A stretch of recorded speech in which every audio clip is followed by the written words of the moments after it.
ఏపీలో జగన్ హయాంలో ఎందెందు వెతికినా అందందే స్కామ్ అన్నట్లుంటుంది పరిస్థితి. పేదల ఇళ్ల నిర్మాణంలోనూ పెద్ద స్కామే జరిగిందా? ఒక్క నెల్లూరు జిల్లాలోనే 120 కోట్ల రూపాయల స్కామ్ జరిగిందా? రాష్ట్ర వ్యాప్తంగా ఎంత భారీ కుంభకోణం జరిగినట్లు?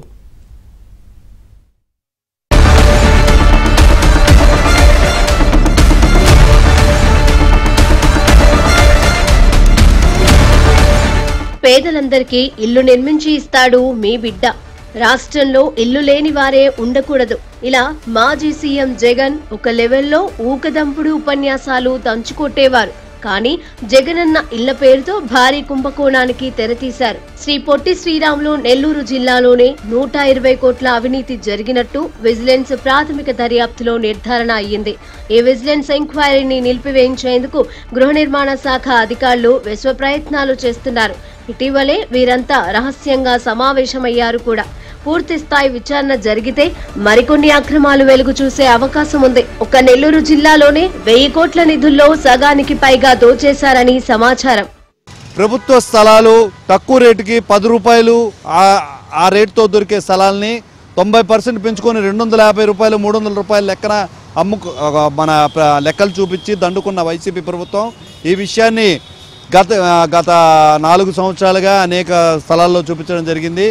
ఉన్న పేద ఇళ్లకి ఎవరైతే వాటికి పంచకపోగా అధికార లబ్ధి కోసం, ఆర్థిక లబ్ధి కోసం 10 రూపాయల వస్తువులు 250 రూపాయలుగా కొని విచ్చలవిడిగా డబ్బులు తినేసరి వైసీపీ ప్రభుత్వం.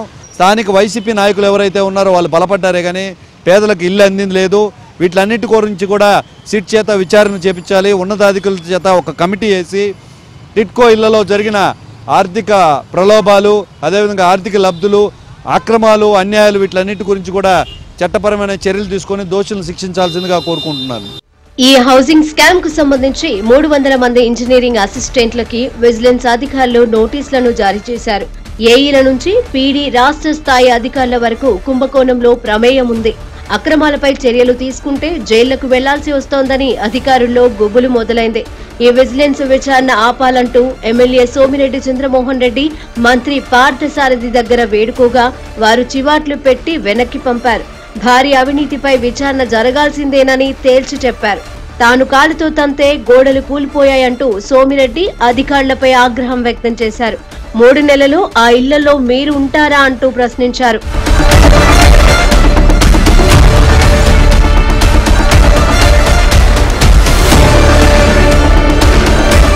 గత ప్రభుత్వ హయాంలో వైసీపీ నేతలు, జిల్లా, రాష్ట్ర స్థాయి అధికారుల బంధువులు కాంట్రాక్టర్ల అవతారం ఎత్తి వీటిని నిర్మించారు. పేదల ఇళ్ల నిర్మాణానికి ఉపయోగించాల్సిన సిమెంట్, ఇసుక, స్టీల్ పక్కదారి పట్టించారు.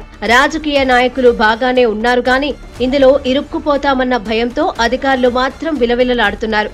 అవినీతి, అక్రమాల వ్యవహారాన్ని ఇంజనీరింగ్ అసిస్టెంట్లపై నెట్టేందుకు యత్నిస్తున్నారు.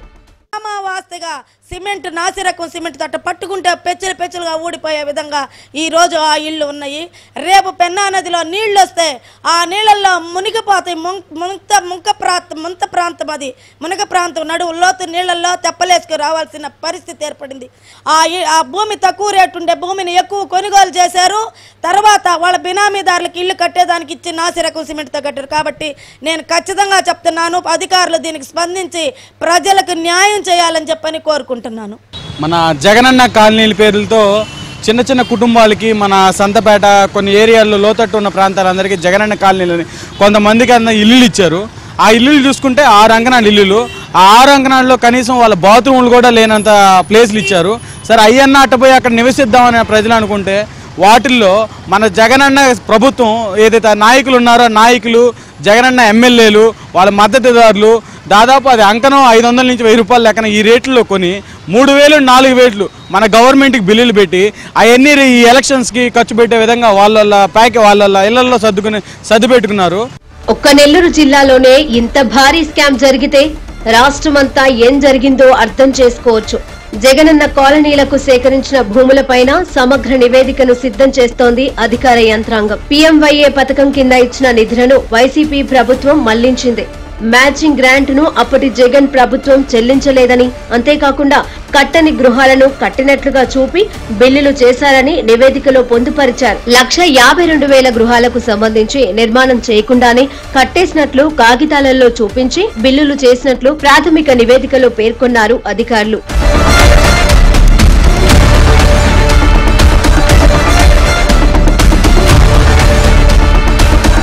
మరోవైపు 2014-19 మధ్యకాలంలో టిడ్కో ఇళ్లను పేదలకు ఇవ్వడానికి జగన్మోహన్ రెడ్డికి మనసొప్పలేదు. 80 నుంచి 90% పూర్తయిన ఇళ్లను సైతం పెండింగ్ లో పెట్టి పైశాచిక ఆనందం పొందారు. ప్రధాని ఆవాస యోజన స్ఫూర్తిని దెబ్బతీసి జగన్మోహన్ రెడ్డి పాలనలో జరిగిన అవకతవకలపై దృష్టి పెట్టాలని ఎమ్మెల్యేలు కోరారు. పేదరిక నిర్మూలనలో భాగంగా అంత్యోదయ స్ఫూర్తితో అర్హులైన అందరికీ ఇల్లు ఉండాలన్నారు ప్రధాని మోదీ. ప్రధాని ఆవాస యోజనలో భాగంగా సీఎం చంద్రబాబు నాయుడు 2015-16లో 4.55 లక్షల టిడ్కో గృహాల నిర్మాణం కోసం టెండర్లు పిలువగా ఇందులో 3.13 లక్షల గృహాల నిర్మాణ పనులు ప్రారంభించారు. 2019లో సీఎం అయిన జగన్ వాటిని అటకెక్కించారు. ప్రధానమంత్రి ఆవాస యోజన లబ్ధిదారులకు ఇల్లు భౌతికంగా లేకపోయినా ఉన్నట్లుగా డాక్యుమెంట్లను ఇచ్చారు జగన్మోహన్ రెడ్డి.